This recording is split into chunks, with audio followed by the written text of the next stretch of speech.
Hey foodies, this is Nidhi from Nidhi Cooks. Today we will be making vegan version of kimchi, which is a staple food in Korean cuisine. I learned this recipe from one of my Korean friend and I'm going to share with you today. If you are new to this channel, make sure to like and subscribe, and let's move on to the recipe. Take rinsed and dry medium-sized Napa cabbage and cut it into a quarter.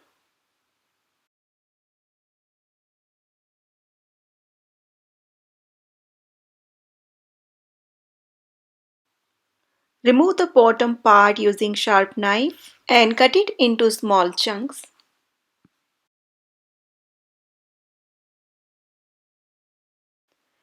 Next, place your cabbage in a large mixing bowl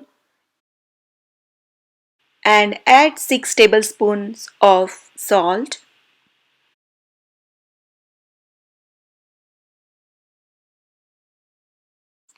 And mix until all leaves have been salted. And now let it stand for 2 hours, tossing the cabbage every 30 minutes to salt evenly. Next, we will be making kimchi paste.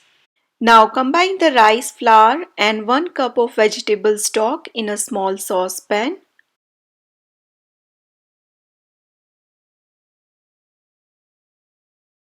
And place over medium-high heat. Now stir until the mixture begins to bubble. It may take about 2 to 3 minutes.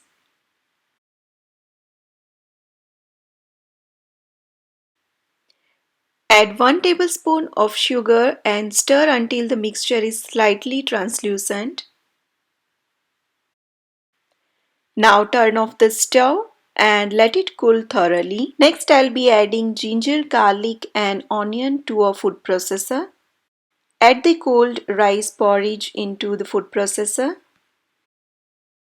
and add remaining sugar and salt. Also add remaining vegetable stock and blend it everything into a smooth paste. Transfer this puree to a medium mixing bowl. Add the gochu-garu, that is Korean hot pepper flakes. All the ingredient list is given under the video description, so please check it out. Mix everything well and set it aside.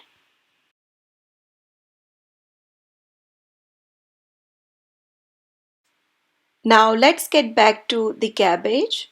As you can see, it has released so much of water out of it.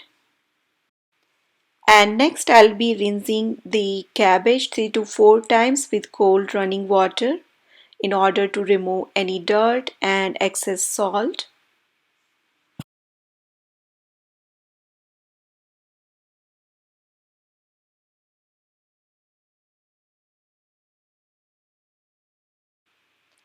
And now add this rinsed cabbage to the kimchi paste. I will also be adding some green onion, Asian chives and radish.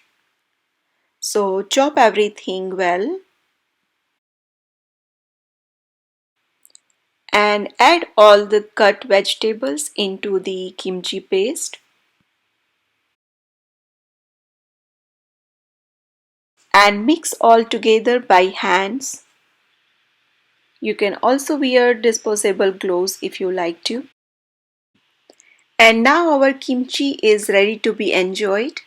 You can transfer to an airtight container or glass jars. You can serve the kimchi right away, sprinkle with sesame seeds, or you can let the kimchi ferment. It takes about 2 weeks to ferment in the refrigerator and 1 to 2 days on room temperature. This kimchi will continue ferment and become more sour as the time goes. However, it will never goes bad and you can enjoy this kimchi at every stage. I hope you enjoyed today's session. If so, don't forget to hit like button and consider subscribing if you like this video. Thank you for watching and I will see you soon with the next recipe.